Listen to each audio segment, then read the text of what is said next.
thorough scrutiny of the alleged references to Muhammad in the Bible as a prophet, they absolutely have no relation to the prophet of Muhammad, nor prophesy his coming. Muhammad is not mentioned in the Old Testament. Muhammad is not mentioned anywhere from Genesis to Revelation. Muhammad is God's true messenger. That's a joke.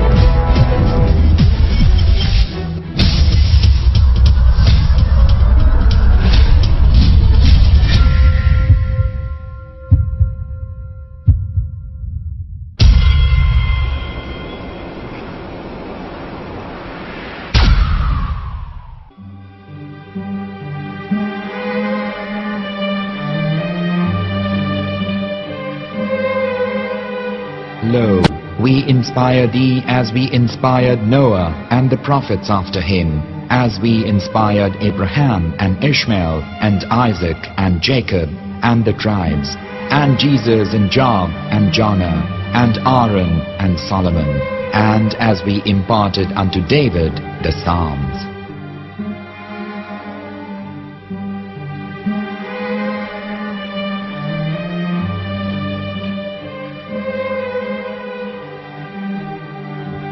The verse we've just heard is from chapter 4 of the Quran.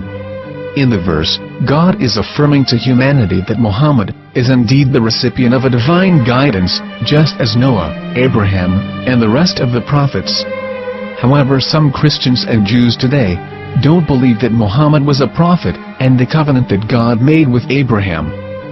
And since the Quran is not their book of authority, in this video I'm going to show you that the book you're holding in your hands contains the name off the seal of prophethood, the Prophet Muhammad.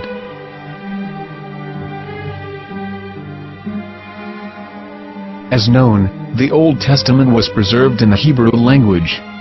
In the 5th chapter of the Shir HaShirim, which is one of the 5 Megillat or sacred scrolls that are part of the Hebrew Bible, or for short the Song of Solomon, as Christians know it today. That chapter is discussing someone. Jews will say it is discussing Solomon, while Christians will say it is discussing Jesus. Considering this is the Songs of Solomon, it would seem logical that it is discussing Solomon. The verses, describing this mystery man, have the narrator's speech conjugated in the feminine, meaning it is a woman who is describing this man. So it is possible that it is one of Solomon's wives discussing her husband Solomon. However, Christians assert that Jesus is being discussed, and that the chapter is describing a man who was not yet alive at that point. A prophecy.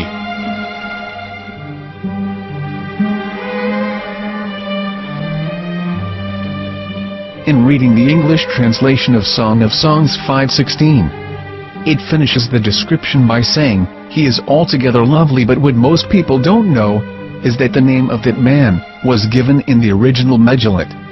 Here is verse 16, and how it is written in ancient Hebrew, before introducing the vowels, in the 8th century.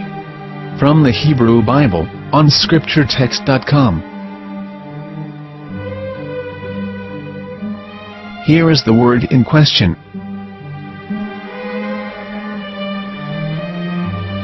This word is made of 4 letters. Mem, Het, Mem, Dalet. Now when reading the word as it is written in its original form, with no vowels, it can be read as Muhammad, which is the name of the Muslim prophet, or as Mamad with no A after the H. According to Ben Yehuda's Hebrew English Dictionary, it is correctly pronounced as Muhammad, not Mamad. So how we're going to know for sure if it's pronounced as Muhammad, the Muslim prophet, or as Mamad, a random Hebrew word? The only way is to give the verse to a rabbi and say to him, "Please read." Here is the Song of Songs 5:16, and how it is read by a rabbi from a Hebrew Jewish site. Please notice, the im in Hebrew is a plural of respect. Hiko mamtakim vechullo Muhammadim ze dodi ve zer'i benot Yerushalayim. Hiko mamtakim וכולו מחמד, מחמד, מחמד, מחמד, מחמד, מחמדים. זה דודי וזרעי בנות ירושלים.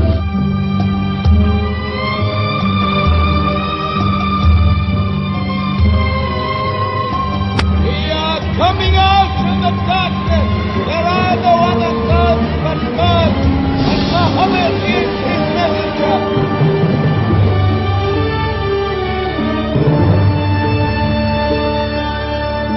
Let the world hear.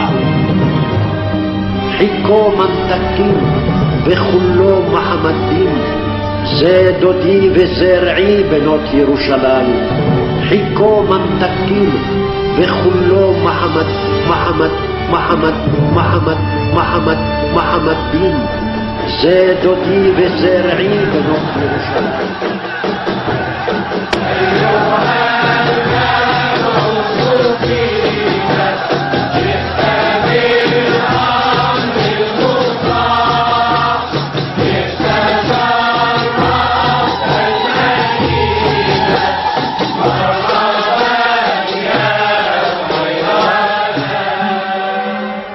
Here is the famous SDL translation tool, which includes a professional human translation as well as an online translation.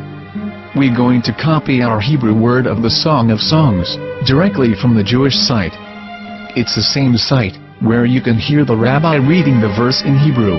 All links are in the description, so we're going to copy the word and paste it and ask, please translate.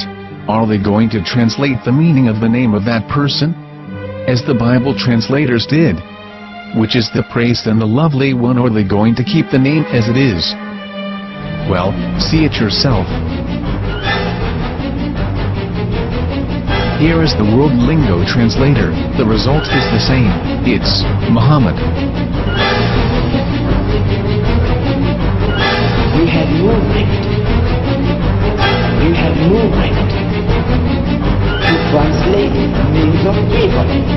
Anybody. Your name should be retained. Mr. Black is Mr. Black, though he's white. You have no right to translate names of people. But they have been doing that. Muhammad ibn, they translated as altogether love. But the word Muhammad in the Hebrew language, the word Muhammad in the Hebrew language.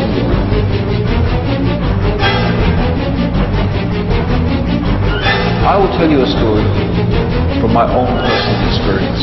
Years ago, I used to spend every Sunday afternoon in a place called Speaker's Corner. And in my years down there, I got to know a Jewish rabbi. He was a very nice man. He used to listen to me, and he was always very polite and talked about Islam in a very nice way. And one day during one of our conversations after some years, I thought that it was about time I should invite him to Islam. So I said to him, you know, my friend, we have been talking now for many years, and even you have admitted to me that Muhammad is a prophet. So why then do you not embrace Islam? He said to me, we Jews, we never change our religion. I said, but half of the rabbis of Medina became Muslim. He said, that is true, but still, we Jews never change our religion. I thought, what can I say to him? He looked at me and said, listen to me, my friend.